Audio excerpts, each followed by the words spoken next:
काय समजलं त्या सेक्शनमधून, म्हणजे तुम्हाला काय कळलं?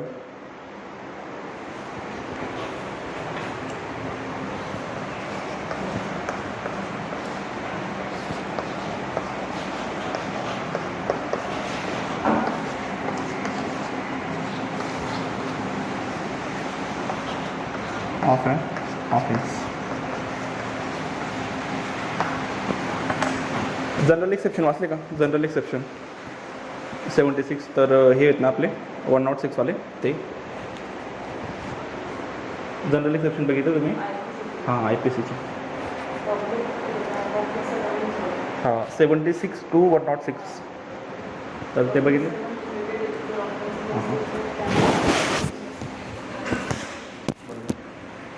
अजून मॅडम तुम्ही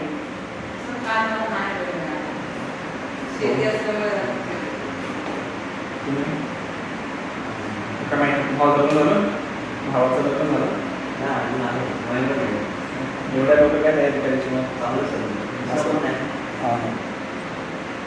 तर त्याच्यामध्ये ना लक्षात ठेवायचं की मॅक्सिमम आहे बघा, प्रत्येक सेक्शनला मॅक्सिमम असते.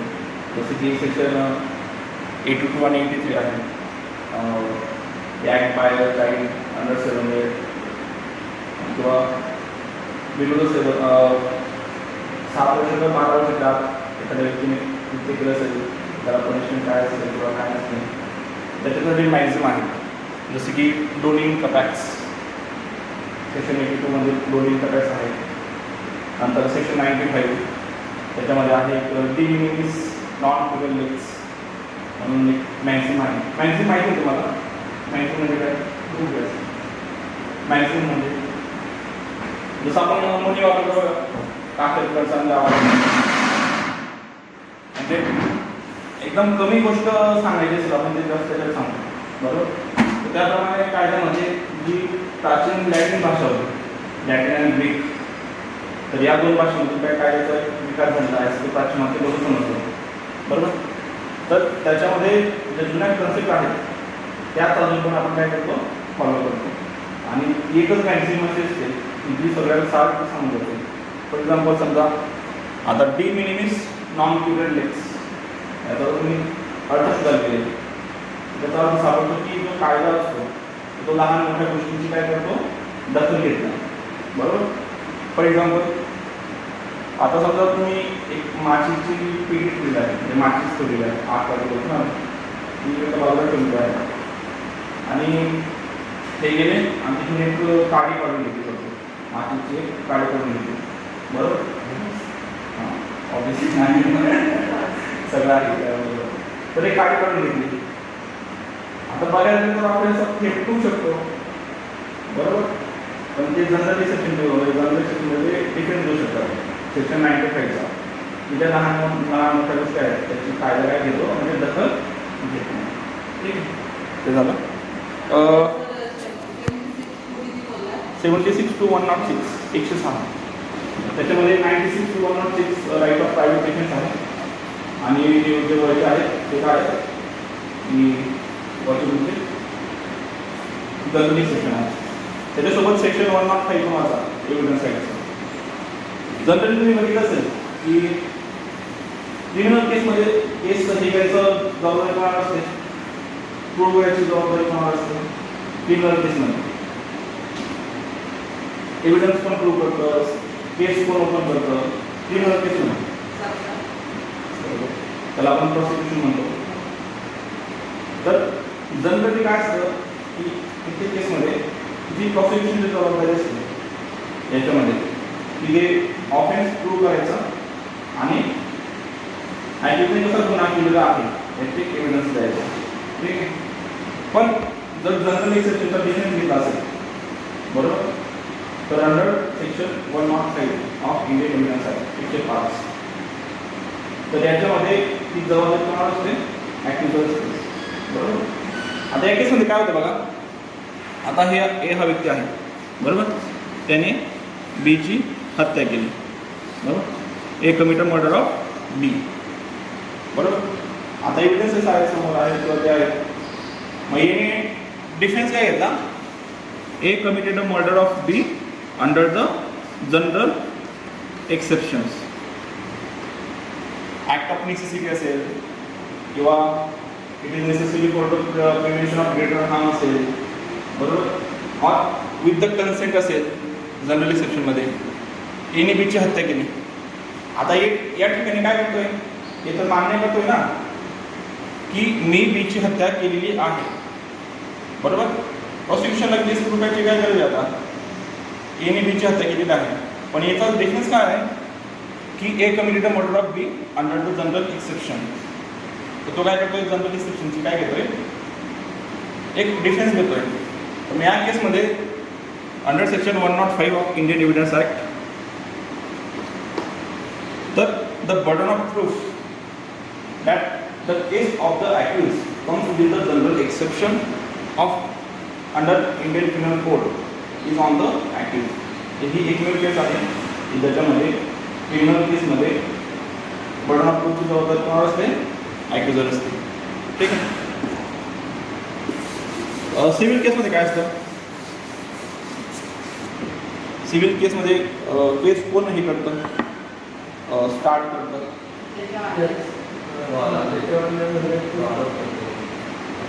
आरोप आपल्याला करतो त्याच्यामध्ये क्रिमिनल केसमध्ये, बरोबर.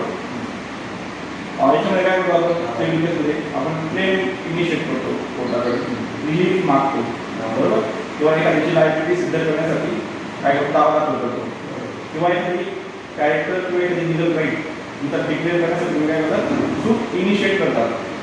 आता आपण नंतर बघू ना, पण हे वर्ड्स खूप महत्त्वाचे असतात बघा. सूट आपण काय करतोय, सूट आपण दाखल करतो म्हणजे प्रेझेंट करतो. फायनल रिपोर्ट काय होतो, फायनल रिपोर्ट हा फॉरवर्डेड होतो, बरोबर. त्याला आपण काय करतो, फॉरवर्ड करतो, म्हणजे आपण इकडे पोलीस ऑफिसर करतो, तो फॉरवर्ड कोणाला करतो, मॅजिस्ट्रेटला फॉरवर्ड करतो, बरोबर. त्याचे वर्ड्स थोडे व्यवस्थितपणे करायचे, कारण एका वर्ड्समध्ये काय होतं की सगळं तुमचं इंटरॅक्ट केलेलं सुद्धा असं बोलू शकतो. हां, तर सिव्हिल केसमध्ये कोणाची जबाबदारी असते, म्हणजे स्टार्ट करू शकतो, who has the right to begin under civil proceeding. एकतर प्लेंटिफ असेल, बरोबर. तर तुम्ही ज्यावेळेस आता तुम्हाला एव्हिडन्स ॲक्ट पुढच्या सेमिस्टरला आहे, पण तरी पण तुम्ही 101 तर 114 आहे त्याचा आता बघून घ्या. त्याच्यामध्ये राईट टू म्हणजे liability of burden of proof ही कोणावर शिफ्ट होते, बरोबर. त्याच्यामध्ये जर प्रोविजन आहे. तर सिव्हिल केसमध्ये नाही एव्हिडन्स ॲक्ट.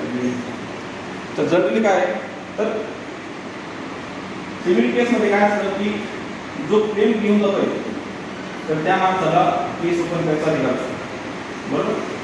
आणि याच्यामध्ये काय आहे प्रोसिक्युशनमध्ये, तर प्रोसिक्युशन रूल राईट असतो 224 225. तर त्याच्यामध्ये काय असतो, तो राईट असतो प्रॉसिक्युशनला. पण सिव्हिल केसमध्ये काय असतं की जो प्लेंटिफ आहे, बरोबर, तर तो केस ओपन करतो, ठीक आहे. पण तिथे पण एक एक्सेप्शन आहे. समजा जर एखादी सूट असेल, जर ते टाईम वाढवत असेल, लिमिटेशन ॲक्ट माहिती 36 मध्ये शिकायचं आहे, बरोबर. तर लिमिटेशन ॲक्टनुसार काय असतं की एक पर्टिक्युलर सूट असतं तुमचं, ते विदिन लिमिटेशन लिमिट दाखल केलं नाही तर काय होतं, तर ते सूटची कोर्ट काय ते दखल घेत नाही, त्याला काय करतं, रिजेक्ट करतं, बरोबर. रिटर्न ऑफ क्लेम आणि रिजेक्शन ऑफ क्लेम वाचले तुम्ही, शिकवलं तुम्हाला नाही. ऑर्डर 7 आहे वाटतं, ऑर्डर 6 मध्ये रिजेक्शन ऑफ क्लेम आणि रिटर्न ऑफ क्लेम हे दोन कन्सेप्ट आहेत, ते आपण बघून घ्या. शिकवलेलं आहे सर. ऑर्डर आणि ऑर्डर आणि सेक्शनमध्ये काय करायचं काय सर मॅडम बघा, प्रोसिजरल लॉ कशामध्ये येतात, आपण लेक्चर चालू करताना हे केलं होतं, कोणत्याच लिस्टमध्ये येतात प्रोसिजरल लॉ, नाही कोणत्या लिस्टमध्ये येतात, आहे ना, एक स्टेट लिस्ट आहे, सेंट्रल लिस्ट आहे आणि कन्करंट लिस्ट आहे. तर कन्करंट लिस्टमध्ये येतात, बरोबर. आता प्रोसिजरल लॉ आहेत, तर पार्लमेंटला शक्य आहे का की प्रत्येक गोष्ट आपण त्या याच्यामध्ये काय चालते त्याच्यामध्ये त्या स्टेटमध्ये पर्टिक्युलर प्रोसेस काय आहे तर ते पार्लमेंटला बघणं प्रॉपर नाही आहे किंवा त्यांना ते परवडेबल पण नाही आहे, बरोबर. फॉर एक्झाम्पल समजा आता मध्य प्रदेशमध्ये ज्युडिशियल मॅजिस्ट्रेट सेकंड क्लासची पोस्ट असते ती आपल्याकडे नाही आहे. म्हणजे प्रोसिजर डिफर होते. आपल्याकडे श्रेणी नंबर 5 इंजक्शनचं असतो, तर दुसऱ्या राज्यामध्ये ते वेगळं असू शकतं. तर अशा वेळेस काय असतं की जे कन्करंट लिस्टचे जे प्रोसिजर लॉ आहेत, प्रोसिजर लॉ, तर त्याच्यामध्येच जे सगळ्यात शेवटचं शिक्षण असतं किंवा त्याचे 1-2 शिक्षण पुढे मागे असू शकतं. तर याच्यामध्ये हायकोर्टाला काय असतात, पॉवर असतात. कशासंबंधी? तर ती प्रोसिजर काय करण्यासाठी, हे करण्यासाठी, ती प्रोसिजर बनवण्यासाठी.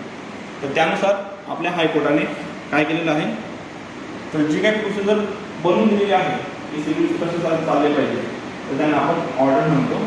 बरोबर. त्यांच्यात जेवढे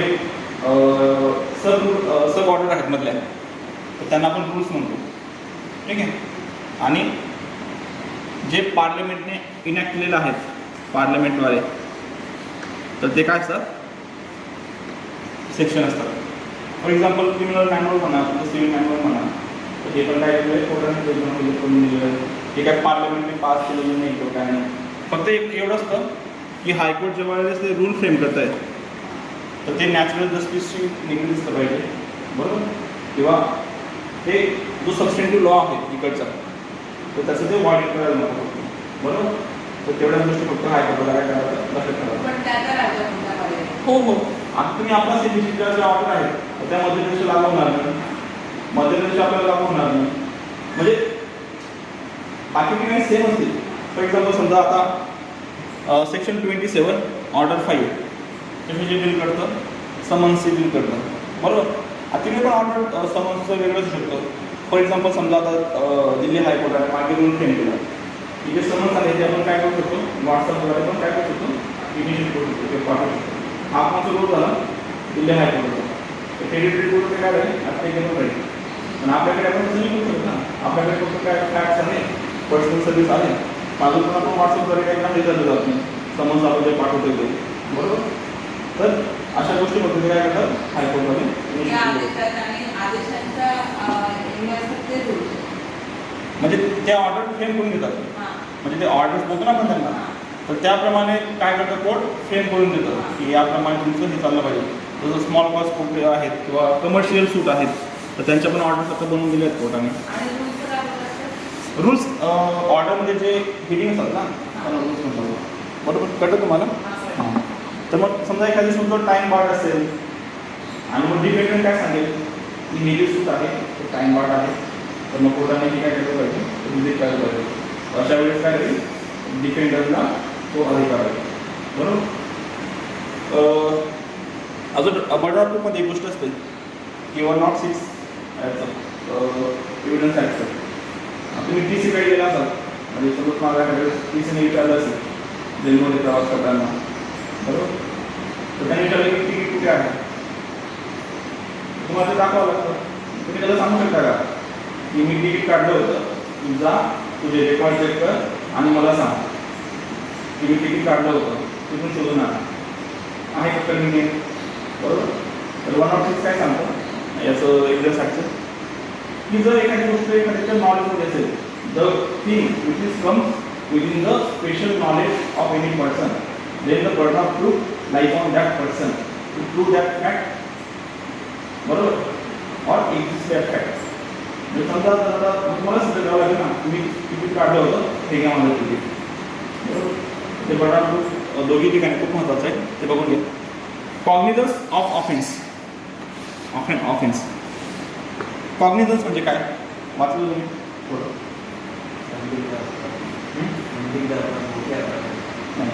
ते कॉग्निझेबल ऑफेन्स आहे. कॉग्निझेबल आणि नॉन कॉग्निझेबल, दखलपात्र. कॉग्निझन्स म्हणजे काय, फक्त दखल नाही आहे. जर आपण मराठीमध्ये त्याचं हे घेतलं, अर्थ घेतला. आता हेडिंग काय सांगते बघा, कॉग्निझन्स ऑफ अँड ऑफेन्स. बरोबर. दोन गोष्टी असतात, one is a offence and another is a offender. बरोबर. आता मॅजिस्ट्रेट काय करतोय, दखल घेतोय. पण दखल कशाची घेतोय, तर तो कशाची घेतोय, ऑफेन्सची घेतोय. तर magistrate may take cognizance of and offence. तर तो ऑफेंडरची दखल घेतो की गुन्हा कोणी केलेला आहे किंवा काय केलेला आहे, त्याचं काही नाही, पण गुन्हा काय झाला बरोबर, तो त्याची देखील येतो. ठीक.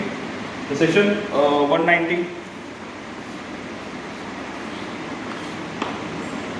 Provide about the cognizance by magistrate. बरोबर. सेक्शन 190 तुम्हाला वाचून दाखवतो मी. बेरा काढले कोणी काढावर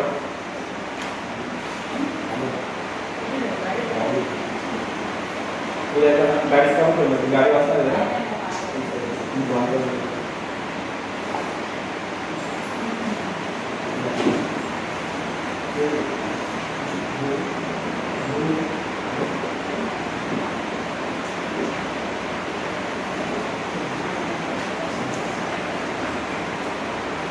मोबाईल त्याचं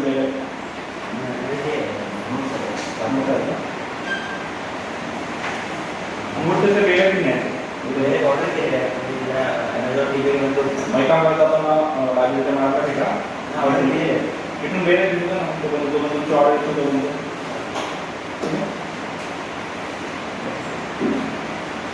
ठीक आहे. मी तुम्हाला वाचून सांगतो होतो. तर cognizance of an offences by magistrate. इथे काय सांगतोय, cognizance of offence by an magistrate. वेळेत वाचताना एक लक्षात ठेवायचं. आता हेडिंग काय सांगते, cognizance of offences by magistrate. कोण घेत आहे, मॅजिस्ट्रेट घेत आहे.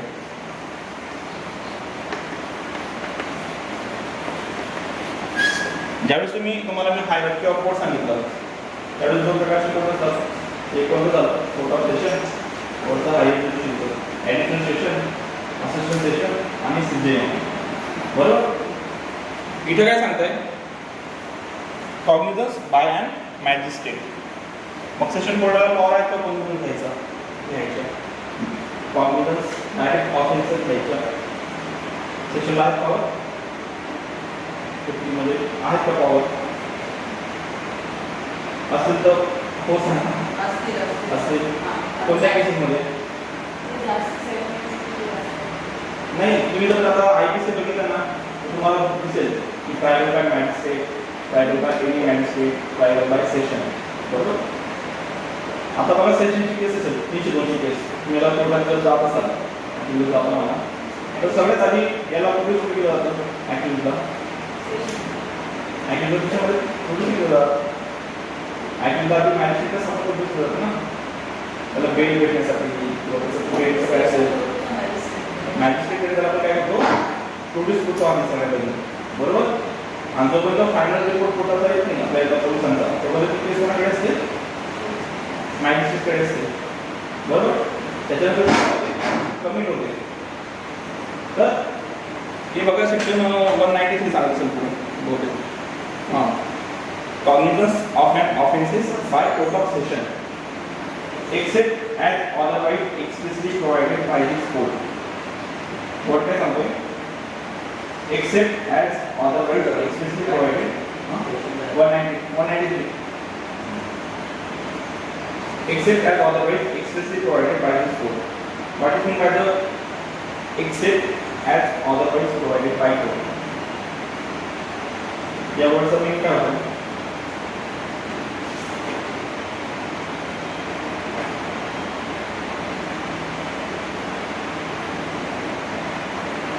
लॉ करताना फक्त आपण काय करायचं की बेल तुम्ही कशी वाचायला पाहिजे हे काम आपण काय शिकत असतो. बरोबर.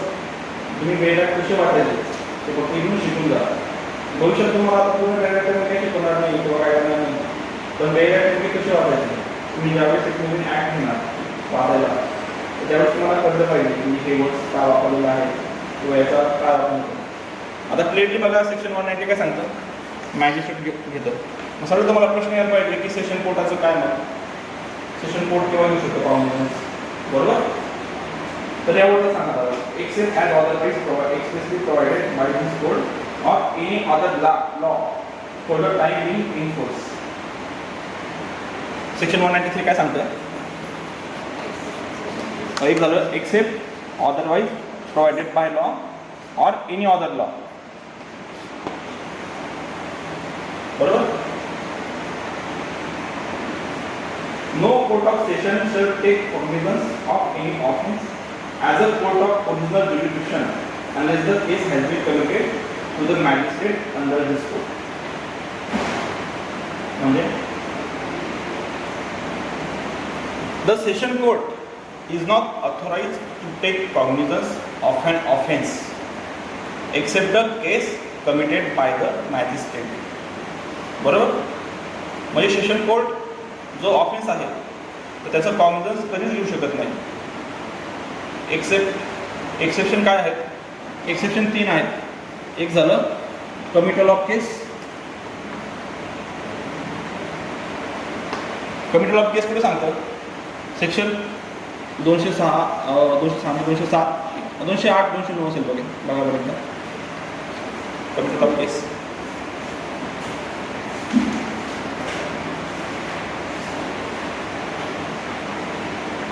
बरोबर. 207, 208 आणि 209. तर कमिटल ऑफ केस काय असतं? ज्यावेळेस समजा आता एखादी ऑफेन्स असेल ट्रायबल बाय सेशन कोर्ट, बरोबर, तशा वेळेस काय होतं? एक बाय होते ऑफेन्स रिपोर्ट सेंड होतो. या ठिकाणी ऑफेन्स रिपोर्ट कोणाला जाईल? मॅजिस्ट्रेटला जाईल की within whose jurisdiction and offence which is committed. ठीक आहे. तर ऑफेन्स रिपोर्ट केला, नंतर डिमांडसाठी पोलीस आले, मग त्याला PC दिली गेली, बरोबर, नंतर मॅजिस्ट्रेटच्या सिव्हिल काम केली गेली. तर ह्या गोष्टी झाल्या. And under the time respect under section 167 तर फायनल रिपोर्ट काय झाला? सबमिट झाला, चार्जशीट सबमिट झाली, बरोबर. त्याच्यानंतर मॅजिस्ट्रेट काय करतो? ती जेवढी रेकॉर्डची फाईल असते तर ती काय करतो? जो ऑफेन्स असेल तिथे त्याला बेलला सोडलं असेल किंवा मॅजिस्ट्रेट काय असेल रिटर्न केलेला असेल तर सगळी केसची फाईल कोणाकडे घेऊन जातो? फक्त सेशनकडे देतो आणि सेशनला सांगतो की हा जो ऑफेन्स आहे तो exclusive triable by session court आहे आणि तुम्ही काय करा? तुम्ही याला फाईट करा. पण जी आजची काम होती क्लिनिकल कामं, बरोबर, तर ते कोणी केली? मॅजिस्ट्रेटने केली. त्यामुळे क्रिमिनल प्रोसिक्युशनमध्ये मॅजिस्ट्रेटला काय सांगितलं जातं की जो ओझे वाहून येणारा असतो ना त्याला काय बोलतो आपण? रेल्वे स्टेशनला जो ओझे वाहून येत होतो कुली म्हणतो ना आपल्याला. तर मॅजिस्ट्रेट जे offences tribal by session court आहेत तर त्याच्यामध्ये फक्त कुलीची भूमिका हे करतो, परफॉर्म करतो. याला बेल द्यायचे पण अधिकार नसतात.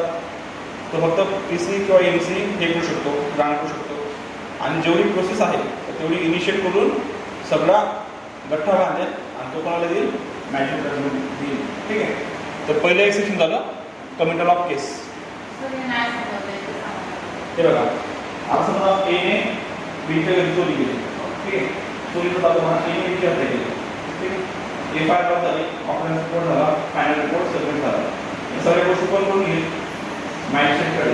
Even though the offence is triable by the session court. ठीक आहे. त्याच्यात काय होईल? त्याच्यात तो सगळा रेकॉर्ड घेईल आणि तो फक्त सेशन कोर्टला जाईल. केस कोण चालवेल? Session court. Because of the offence is exclusive triable by session court. But the clinical work made by the magistrate. तर याच्यामध्ये कुली फक्त काय करतो? आपला मॅजिस्ट्रेट काय करतो? तर कुलीची भूमिका निभावतो. ठीक आहे. सेकंड एक्सेप्शन सांगितलं आहे की otherwise expressly provided by this code. बरोबर. आता CRPC रिपोर्ट कुठे सांगितलेलं आहे की जो सेशन कोर्ट आहे तर ते काय करेल? ॲज अ ओरिजिनल ज्युरिडिक्शन म्हणून काय करेल? ॲज अ ओरिजिनल ज्युरिडिक्शन म्हणून काय करेल? तो ट्राय करेल त्या ऑफेन्सला. असं पुढे सांगितलेलं आहे CRPC मध्ये. तुम्ही बघितलं असेल किंवा वाचत असेल नाही. तर एक झालं पहिलं की defamation of higher authorities, president किंवा गव्हर्नर किंवा सेंट्रल मिनिस्टर्स, स्टेट मिनिस्टर्स यांचं जर एखाद्याने डिफेमेशन केलं असेल तर ती केस विदिन 6 मंथ जर पब्लिक प्रोसिक्युटरने इनिशिएट केली कोणाकडे? सेशन कोर्टकडे, तर त्याला कमिटलची गरज पडत नाही. तर ती केस डायरेक्ट सेशन कोर्ट काय करतं? ती ट्राय करतं ॲज अ ओरिजिनल ज्युरिडिक्शन चालतं. ठीक आहे. तर ते एक सेकंड एक सेक्शन झालं. डिफेमेशनचं केस झालं. सेकंड असेल अजून कोर्ट विटनेसेस. 319 सेक्शन आहे CRPCचं. त्याच्यामध्ये काय असतं की त्याच्यामध्ये पण समजा जर एखाद्या व्यक्तीने अपराध केला असेल पण तो रेकॉर्डवर येत नसेल आणि प्रोसिजर जर कोर्टाला वाटलं किंवा कोर्टाला कळलं की ह्या माणसाने काय केलं आहे,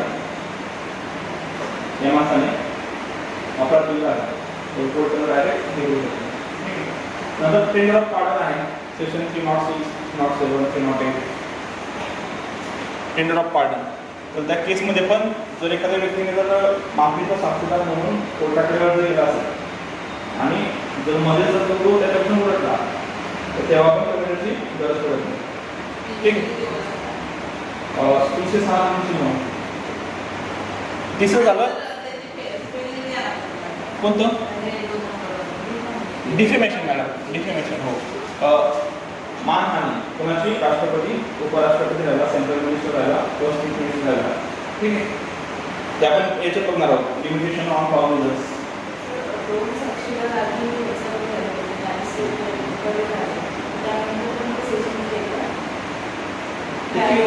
हे पडत नाही कारण ट्रायबल ते सेशनकडे येतील ना. कारण काय असतं की एव्हिडन्स रेकॉर्ड करू शकत नाही कोण? मॅजिस्ट्रेट. कोणाच्या केसमध्ये आता एव्हिडन्स केव्हा रेकॉर्ड केले जातात? म्हणजे बघा आधी जे फायनल सबमिट झाली, फायनल रिपोर्ट झालं आणि आफ्टर चार्जशीट काय झालं? चार्जशीट कोर्टात सबमिट झाली आणि कोर्टाने काय केलं की कोर्टाला जर वाटलं की हां या केसमध्ये मला वाटतंय की जो ॲक्युज आहे त्याने ऑफेन्स केलेला आहे, ठीक आहे, आणि याच्यावर चार्जेस फ्रेम करणं ॲप्रोप्रिएट असेल तर अशा केसमध्ये काय असतं मग त्याच्यानंतर ती प्रोसेस चालू होते. आपण तीन प्रोसेस बघितल्या त्या. एक झाली तुमची इन्व्हेस्टिगेशनची, दुसरी होती तुमची इन्क्वायरी आणि तिसरी असते ट्रायल. बरोबर. इन्व्हेस्टिगेशन तर आपल्याला माहिती आहे तुम्हाला. इन्व्हेस्टिगेशन की 154 पासून तर 173 पर्यंत जो तो चॅप्टर आहे त्याच्यामध्ये बाकीच्या गोष्टी पण येतात, अरेस्ट म्हणा किंवा त्या म्हणा, तर त्या कशामध्ये येतात? इन्व्हेस्टिगेशनमध्ये येऊन जातात. आता इन्क्वायरी म्हणजे काय असते की inquiry of such proceeding other than the trial. तर ट्रायल सोडून ज्या पण प्रोसिडिंग आहेत त्या सगळ्या कशामध्ये येतात? इन्क्वायरीमध्ये येतात. बरोबर. आपण एव्हिडन्सेस कुठे घेतो? ट्रायलमध्ये घेतो. आता कमिटल ऑफ केस म्हणा किंवा ग्रांटिंग ऑफ एक बेल असेल तर ह्या गोष्टी कशामध्ये येतात? इन्क्वायरीमध्ये येतात. बरोबर. मग इन्क्वायरी कोण करतं इथं? मॅजिस्ट्रेट करतोय आणि ट्रायल कोण चालवणार आहे? सेशन कोर्ट चालवणार आहे. त्याच्यामुळे जे एव्हिडन्सेस आहेत किंवा ते आहेत ते कुठे जातील? Session court. ठीक आहे, कळलं? हां, तर मी काय सांगतो, तर डिफेमेशनचं तुम्हाला कळलं की त्याच्यामध्ये कोर्ट ऑफ सेशन डायरेक्ट काय करू शकतं? कॉग्निझन्स घेऊ शकतं. आणि तिसरी केस काय सांगितली सेक्शन 193 की provided under the any special law. Atrocities ॲक्टची कुणी बघितली का कंप्लीट? ॲट्रॉसिटीज ॲक्ट वगैरे कंप्लेंट वगैरे किंवा जर तुम्ही बघितली तुमच्याकडे तुम्ही जर तुम्ही बघितली कोर्टात म्हणजे बघितली का? हां. तर आता वर्ड बघा. आता वर्ड कसे येतात? अपील होतात पण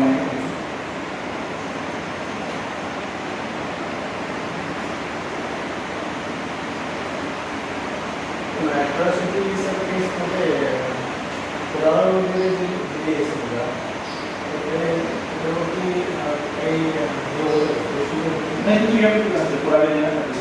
किंवा तू त्यांना प्रोटेक्शन भेटते, म्हणजे साक्षीदार आहे त्यांना खर्च भेटतो येण्याचा जाण्याचा. बरोबर. केस होती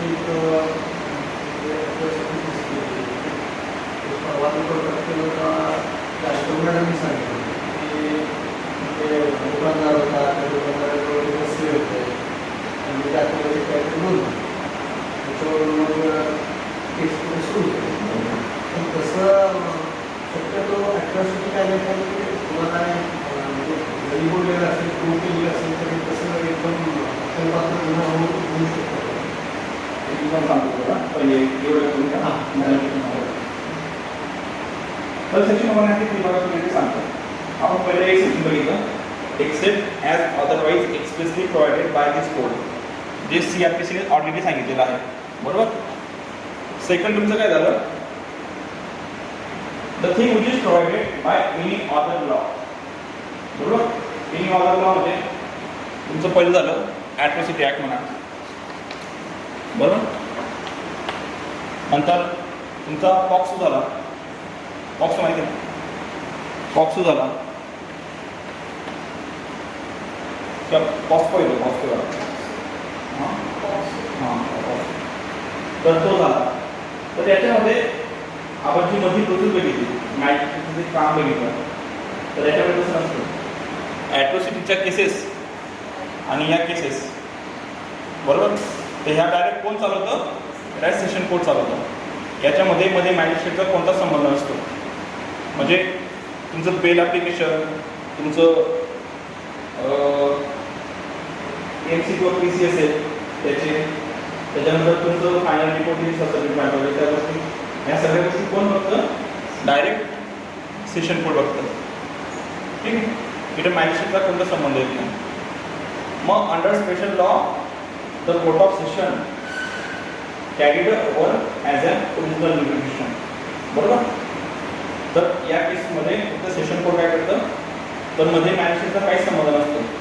सेक्शन 193 काय सांगतंय की कोर्ट ऑफ सेशन केसेस चालू शकत नाही. No court of session take cognizance of an offence except, तर त्याला हे एक्सेप्शन आहे. ठीक आहे, तेवढं तुम्ही लक्षात ठेवा. हा तुमचं ॲट्रॉसिटी सांगत होते सर तुम्ही.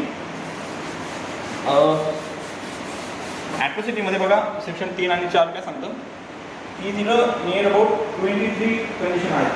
म्हणजे कंडिशन म्हणजे सिच्युएशन आहे की त्याच्यामध्ये काय होऊ शकतं, ॲट्रॉसिटीज दाखल होऊ शकते. आपल्या फक्त एक माहिती दाखवतं शिवकार आणि दुसरं की मानहान वगैरे असेल, तर या गोष्टी फक्त काय होतात की ॲट्रॉसिटीमध्ये येतात. ते फक्त आपल्याला जर माहिती असेल, मग त्याच्यामध्ये नियर अबाउट 23 ग्राउंड्स आहेत की ज्याच्यावर आपण हे करू शकतो, काय की ॲट्रॉसिटी दाखल करू शकतो. फॉर एक्झाम्पल समजा आता तुम्ही एखादी अदर पर्सन असेल, त्याची एखाद्या जमीन बळकावून घेतली, हिसकावून घेतली, बरोबर. त्याच्या केसमध्ये तू काय करेल, सूट दाखल करेल. त्याच्यासाठी पोझिशन ऑफ प्रॉपर्टीसाठी possession based on the title, बरोबर. तुझं त्याच्यावर टायटल असेल स्पेसिफिक इम्पॅक्ट खाली सेक्शन 5 आणि 6. सेक्शन 5 काय सांगतं स्पेसिफिक इम्पॅक्टचं की suit to recovery possession on the base of title. Title म्हणजे तुमच्या मालकीवर तुम्ही पोझिशन घेतात. आणि सेक्शन 6 काय सांगतं की एनी अदर पर्सन, तुझा पेमेंट असेल किंवा मॉर्गेजवर असेल, मॉर्गेज असेल तर ते काय करतात, ते याच्यावर असतं, जमिनीवर असतं. मग ते तुझे पोझिशन आहे ते रिकवर करू शकतात under section 6 of specific impact. हे झालं जनरल माणसाचं. पण जर in case of a person who deprived from his possession of property and who belong to SC or ST, तर अशा केसमध्ये पण तो ॲट्रॉसिटी दाखल करू शकतो, बरोबर. हे तुमचं एक काम झालं. दुसरं असं काम झालं की समजा जर त्यांच्या एखादी वस्ती असेल, आता आधीपासून असं झालं आहे गावामध्ये एखादी पर्टिक्युलर लोक एका पर्टिक्युलर एरियामध्ये राहतात. ते बघितलं असेल वाडा गेले असतो नावात, महारवाडा, तंबारवाडा, बरोबर. तर असे पर्टिक्युलर एरियामध्ये काय होते सिक्युर झाले आधीपासून. तर समजा जर तुम्ही एखादी पुत्र मिळलं असेल गावामध्ये आणि एखाद्या व्यक्तीने ते उचललं आणि त्या वाड्यात टाकलं, त्यांच्या एरियावर टाकून दिलं विथ इंटेन्शन, ठीक. तर याच्या केसमध्ये काय होते ॲट्रॉसिटी दाखल होऊ शकते.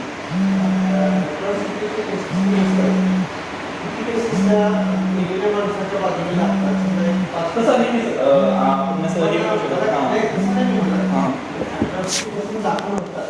हां त्या ज्याला दाखवून ते याच्याबरोबर तो निकाल मिळतो का, पुरावे जरी असले नसले, हो भेटतो सर, भेटतो. पण किती टक्के आता आपलं ते 10 केसेस जर 5% निकाल आहे सर, 5% आहे. साधारणपणे मला वाटतं त्या केसेस अगदी त्याला जन्मवून मिळालं तर मध्ये निकाल लागतो, नाही तर काय असतं की आपल्याकडे त्यातून हे नाही काय होतं कधी चालत नाही. तर तुम्ही उत्तर प्रदेश वगैरे घेतला तर त्याच्यात आता नॅशनल क्राईम ब्युरो असतो, क्राईम ब्युरो त्याचं रेकॉर्ड असतात, प्रत्येक गोष्टी येतात. तर ते आपल्याला दाखवतात की लहान मुलांपर्यंत किती गुन्हे झाले होते, महिलांनंतर किती गुन्हे झाले होते. आता आपण जी आकृती काढतो ना की प्रत्येक सेकंदाला किंवा प्रत्येक 4 मिनिटाला एका माणूस मृत्यू होतोय, खून होतोय, तर ही गोष्ट आपण करून घेतो. तर नॅशनल क्राईम ब्युरो किंवा record of national crime bureau त्याच्यामध्ये तर त्याच्यावरून आढळलं होतं की देशात जेवढ्या 100% केसेस आहेत तर त्याच्यापैकी नियर अबाउट 90% केसेस फक्त कुठे आहेत, याच्याकडे आहेत, उत्तर प्रदेश म्हणा किंवा त्याच्यामध्ये म्हणा.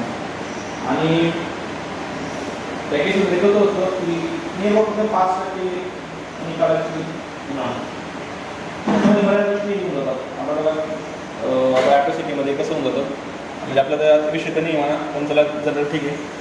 तर आता ॲट्रॉसिटीमध्ये काय होऊन जातं, याच्यामध्ये 2 संभावना असतात. एक तर ते पॉलिटिकल मोटिवेट असेल, बरोबर. समजा आता एखादी उभा राहिला इलेक्शनमध्ये, समजा तिथं एस सी किंवा एस टी असेल तर मग त्याला काय केलं जातं, प्रूव्ह केलं जातं त्याच्यावर ॲट्रॉसिटी बरोबर. आणि याच्यामध्ये जामीन भेटत नाही किंवा काय भेटत नाही, डिटर लॉ आहे बरोबर. एक तर पॉलिटिकल मोटिवेट असतात किंवा सेकंड समजा आता सर आहेत मी आहे, मी समजा एस सी किंवा एस टी आहे, सरांनी मी सरांचं नाव घेतो, सरांनी माझं नाव घेतो, ठीक आहे.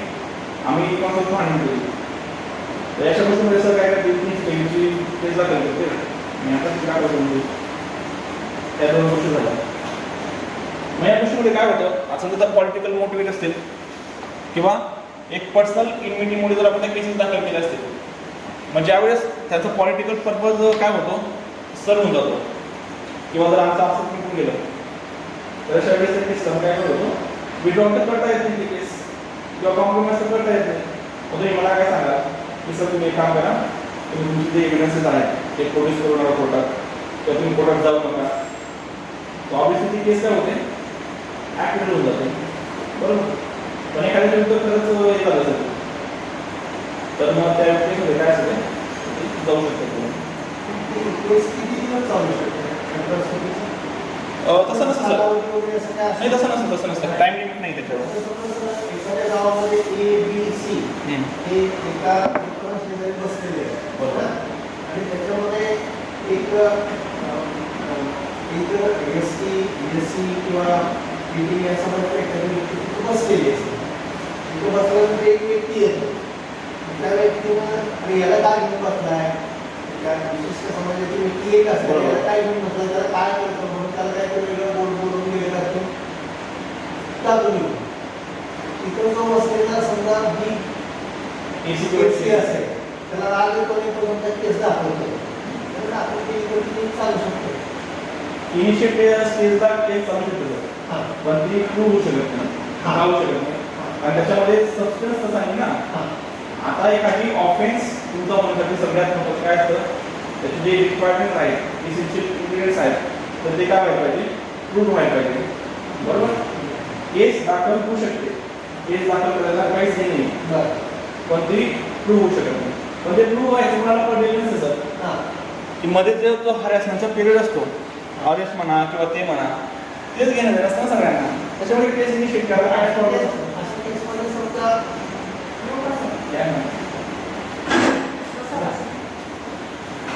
अशा केसमध्ये समजा ती प्रूव्ह झाली, ते पुरावे वगैरे सादर केले, त्याचा निकाल काय होऊ शकतो, म्हणजे ज्याची बाजू क्लिअर असेल त्याचा निकाल लावू शकतो. हो, पनिशमेंट काय मिळू शकते अशा केसमध्ये. अशा केस जशी याच्यानुसार असेल 3 आता आपण म्हटलं ना असं जर झालं असेल 5 वर्ष किंवा बोललं तर त्याला शिक्षा किती होऊ शकते. 3 वर्षापर्यंत किती होऊ शकतं सर, मॅक्झिमम कंडिशन 3 वर्ष आहे तर 3 वर्षाच्या आत किती पण होऊ शकते.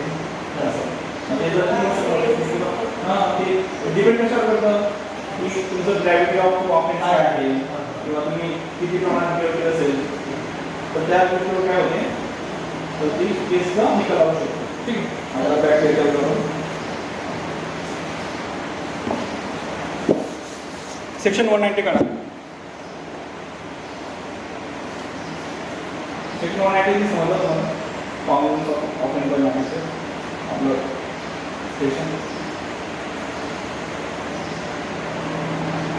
सेक्शन 190 काय सांगतं, subject to provision of this chapter any magistrate of first class and any magistrate of second class, specially empowered in this behalf under the subsection 2, make cognizance of an offence or take a cognizance of an offence. Section 190 clearly said that. First is JMFC and second is judicial magistrate second class. But for the purpose of taking cognizance of an offence, the special authorization from the CJM is required for the purpose of taking cognizance to the judicial magistrate second class. ठीक आहे. JMFCला अशी boundary नाही आहे किंवा limit नाही आहे की cognisance घेण्यासाठी ऑफेन्सचा. पण ज्युडिशियल मॅजिस्ट्रेट सेकंड क्लास जर अवेलेबल असेल, आपल्याकडे तर नाही आहे, तो कुठे आहे? मध्य प्रदेशमध्ये. जर ज्युडिशियल मॅजिस्ट्रेट सेकंड क्लास जर असेल तर त्याच्यासाठी काय लागेल? तर जर CJM आहे तर त्याची स्पेशल परमिशन लागेल किंवा त्याने त्याच्याकडून काय असेल तो ऑथराईज केला असेल तरच कोण घेऊ शकतं? तर तो कॉग्निझन्स ऑफ ऑफेन्स घेऊ शकतो. ठीक आहे. तर हे दोन लोक काय असतात की specially able to taking a cognizance of an offence. बरोबर. आपण मागे जाता कोणाचं बघितलं? सेशनचं बघितलं. सेशन घेऊ शकतं, पण कुठे घेऊ शकतं? स्पेशल लॉ असेल तो. अजून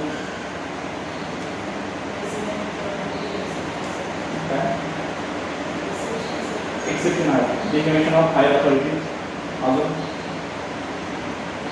किंवा एक्सेप्शन प्रोव्हाइडेड बाय एखादी ॲक्ट केली असेल तर तिथं सेशन कोर्ट काय घेऊ शकतं? डायरेक्ट कॉग्निझन्स घेऊ शकतो. बरोबर. तर judicial magistrate first class and second class if authorise by the CJM. ठीक आहे. तर हे कॉग्निझन्स ऑफ अन ऑफेन्स देतात. बरोबर. तर मग कोणत्या कंडिशनमध्ये? Upon receiving a complaint of facts which constitute such offence. Upon receiving a complaint. बरोबर. आता इथं काय होतं? तुमची कंप्लेंट प्रोसिडिंग असते, ज्याला आपण प्रायव्हेट कंप्लेंट म्हणतो. आपण ते बाजूला लिहू शकतो, ते नंतर बघू प्रायव्हेट कंप्लेंटचं. प्रायव्हेट कंप्लेंट असं प्रायव्हेट कंप्लेंट कुठे लिहिले नाही आहे, पण ते आपण फक्त काय म्हणतो की रोजच्या भाषेत आपण ते वापरतो. प्रायव्हेट कंप्लेंट म्हणजे की जो आपण पर्सनली आपण काय करतो? कंप्लेंट इनिशिएट करतो मॅजिस्ट्रेटला. ठीक आहे. सेकंड आपण पोलीस रिपोर्ट, म्हणजे आपण तो फायनल रिपोर्ट घेतला 173 खाली तर त्याच्यावर. आणि तिसरं आहे upon information received from any person other than a police officer और अपॉन हिज ओन नॉलेज. आपण आधीच्या बद्दल बघताना एक होतं की मॅजिस्ट्रेट स्वतः लिहू शकतो, काय करू शकतो? आदेश करू शकतो. बरोबर. तर कॉग्निझन्समध्ये पण काय करू शकतो? Upon his on knowledge. तर तो ऑफिसर काय घेऊ शकतो? कॉग्निझन्स घेऊ शकतो. अशा कोणत्या कंडिशन असतील बरं की ज्याच्यामध्ये जो मॅजिस्ट्रेट आहे तो स्वतःच्या नॉलेजवर हे घेतो? एकदा तुमचं झालं प्रायव्हेट कंप्लेंट, सेकंड तुमचं झालं ऑन फायनल रिपोर्ट. बरोबर. आणि थर्ड काय झालं? On its own knowledge.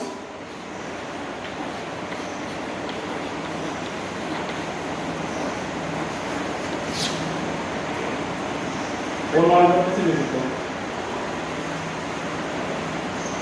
त्याच्यामध्ये घेऊ शकतो स्वतःहून कॉग्निझन्स घेतलं का ऑफेन्सचा. आता बऱ्याच वेळेस तुम्ही सुप्रीम कोर्टात बघितलं असेल की आपण त्याला सुमोटो टेक कॉग्निझन्स बोलतो. सुमोटो एखादी PIला घेऊन घेतली. फॉर एक्झाम्पल हिमाचल प्रदेशमध्ये नागपूर घटना आहे महिन्याभर असेल की एक मॅजिस्ट्रेट रस्त्याने सकाळी जॉगिंग जात होतो. बरोबर. तर त्याच्यात काय झालं की मागून एका त्यांना हे मारले, टोकन मारली आणि त्याच्यामध्ये काय झालं? मृत्यू झाला. आपलं इन्व्हेस्टिगेशन काय झालं की फाउंड झालं की जो तो रिक्षावाला होता तर त्याची असं क्रिमिनल कॉन्स्पिरसी झालेली होती की मी कागदच्या बाजूने किंवा याच्या बाजूने, तर त्याच्यामध्ये त्याची हत्या झाली. बरोबर. तर या केसमध्ये सुप्रीम कोर्टाने काय केलं की सुमोटो काय करून घेतलं? PIला करून घेतली की जजेसच्या प्रोटेक्शनबद्दल, ज्युडिशियलच्या इंडिपेंडन्सबद्दल. ठीक आहे. Without suo motu. दुसरं होतं अजून की बॉन्डेड लेबर केस, एशिया केस जे आहे ना ते त्याच्यामधून आली त्याच्यामध्ये पण सुमोटो प्रॉब्लेम होतो कोर्टाने. तर मॅजिस्ट्रेटला सुमोटो पॉवर आहेत का की स्वतःहून घेऊ शकतो का कॉग्निझन्स एखाद्या ऑफेन्सचं? दिलं तर आहे की ओन नॉलेजवर घेऊ शकतो, पण कोणत्या केसेसमध्ये मला तुम्हाला काय वाटतं? कुठं तरी काय प्रॉब्लेम तुम्हाला काय वाटतं की केव्हा कुठे घेऊ शकतो? जस्ट इमॅजिन करा की कोर्टात केसेस असेल ओन नॉलेजवर कोणत्या केस म्हणजे कोणत्या केसेस घेऊ शकतो? म्हणजे एखादी कंडिशन असेल, एखादी उदाहरण असेल समाजाला घातक असं त्याचा काय सांगा समाजाला घातक असं नाही म्हणजे एखादा समजा किंवा ते आपल्याला ते हायर पिक्चर घेऊन गेलं तर ऑफिस सांगता येतं आंदोलनासंदर्भात ते हायर पिक्चर घेऊ शकतो. हायर पिक्चर घेऊ शकतो. आंदोलन संदर्भात यांना काय पावर नाही ना, डिव्हिजन मॅजिस्ट्रेट फर्स्ट क्लासला सेकंड क्लासला यांना काय पावर नाही. एखादी ऑफिस असेल कोण नॉलेजवर केव्हा घेऊ शकतो? कोण नॉलेजवर मर्डर केस वगैरे असेल त्यात समजा मर्डर केस होतं येतं तुम्ही ना कंप्लेंट प्रोसिडिंग किंवा फायनल रिपोर्ट त्याच्यामध्ये कोण नॉलेज समजा एखाद्या मॅजिस्ट्रेटच्या समोर एखादी मर्डर झाला बरोबर, मग तो काय करेल? तो डायरेक्ट कोर्टात जाईल असं करणार की त्याला बोलवा याला बोलवा आणि आता मी केस चालू आहे. तो एफ आय आर नोंदवून देईल पहिले. एफ आय आर करेल. एक केस असते बघा section 191 192 of Indian Pinal code काय गिविंग फॉल्स एव्हिडन्सेस सेक्शन 191 आणि सेक्शन 192 काय सांगतं? Fabricating evidences. बरोबर. आता गिविंग फॉल्स एव्हिडन्सेस या केसमध्ये समजा एखादी केस चालू असते त्याच्यामध्ये कोर्टाला वाटतं जसंच person give a false evidences in the proceeding or trial and subsequently the magistrate under whom the procedure is initiated is known to such particular person giving a false evidences in that particular proceeding. ठीक आहे. अशा वेळेस काय होईल? अशा वेळेस ते on नॉलेजवर काय करतील तर त्याचा ऑफेन्स आहे तर त्याचं काय करतील फॉर्म घेऊन घेतील. अशा वेळेस पोलीस कंप्लेंट असायला पाहिजे किंवा काय असायला पाहिजे असं काही नाही. ठीक आहे. याच्यामध्ये एक कन्सेप्ट आहे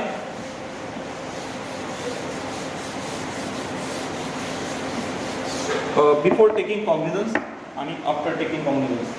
आपण ते उद्याच्या लेक्चर बघू. उद्या येताना थोडं वाचून घ्या. सेक्शन 156 जे आम्ही सेक्शन 156 सबक्लॉज 3 156 सबक्लॉज 3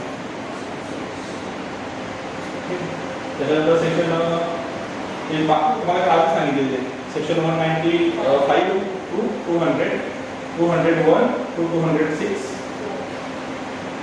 पर्यंत आणि त्याच्यानंतर section 467 to section 473 of CRPC. ठीक आहे. तर हे सेक्शन वाचून घ्या कारण त्याच्यामध्ये काय आहे तर जे कॉग्निझन्सचे पॉवर आहेत कोर्टाचे तर त्याच्यावर काहीतरी लिमिटेशन टाकण्यात आलेलं आहे. सेक्शन 195 तर सेक्शन 200 पर्यंत काय आहे की एक स्पेशल प्रोविजन असतात की ज्याच्यामध्ये DMच्या परमिशन रिक्वायर्ड असतात केस चालण्यासाठी रजिस्टर करण्यासाठी नाही किंवा कंप्लेंट कोणी लिहिली पाहिजे फक्त. आता फॉर एक्झाम्पल समजा एक उदाहरण सांगतो तुम्हाला. आता बाय हे असेल की सेकंड मॅरेज करत असेल एखाद्या व्यक्ती तर अशा केसमध्ये कंप्लेंट कोणी नोंदली पाहिजे. मग ती वुमन किंवा त्याचे नियर रिलेटिव्ह बाकी तर ती सांगत नाही. आता समजा जर एखादी व्यक्ती असेल गावात ती सेकंड मॅरेज परफॉर्म करत आहे आणि त्याच्या जागेवर तुम्ही कंप्लेंट नाही देऊ शकत. कंप्लेंट फक्त त्याच्या वाईफला किंवा त्याचे जे नियर रिलेटिव्ह आहे बाय ब्लड मॅरेज अडॉप्शन तर त्यांना फक्त काय करता येईल कंप्लेंट इनिशिएट करता येईल. त्याच्यानंतर सेक्शन 467च्या पुढे काय आहे तर जसं आपण लिमिटेशन ॲक्टमध्ये बघितलं की एखादी सूट आहे तर ते पर्टिक्युलर टाईम लिमिटमध्ये काय करावं लागतं सूट इनिशिएट करावं लागतं. त्याच्यानंतर काय होते टाईम वाढ होतं. त्याचप्रमाणे क्रिमिनल प्रोसिडिंगचं पण आहे. समजा एखादी साधा ऑफेन्स असेल 323 असेल बरोबर पनिशमेंट एकापेक्षा कमी असेल. समजा आता 1996 मध्ये तुम्ही तुमच्या एखाद्यासोबत भांडण झालं असेल, बरोबर, आणि काय झालं की त्यावेळेस त्याने काय केलं नाही आणि आज तुम्ही एखाद्या मोठ्या मुद्द्यावर गेले आणि आज त्याने उकरून काढलं की 1996 मध्ये सरांनी माझ्या कानाखाली वाजवली होती, त्यांच्या विरुद्ध गुन्हा नोंदवला नाही, बरोबर. तर तो होऊ शकतो का, केस निश्चित होऊ शकतो का? तर नाही होऊ शकत, कारण त्याच्यामध्ये काही टाईम लिमिट आहेत. पण हे त्याच्यात काही लिमिटेशन पण आहेत, तर काही एक्सेप्शन पण आहेत, तर ते पण आपण उद्या डिस्कस करू म्हणा. तर त्या गोष्टी याच्यात दिलेल्या आहेत. ठीक आहे. काय प्रश्न आजच्या लेक्चरबद्दल? एक वगैरे चालू आहे, तरी मागचं 10-15 वर्षाचं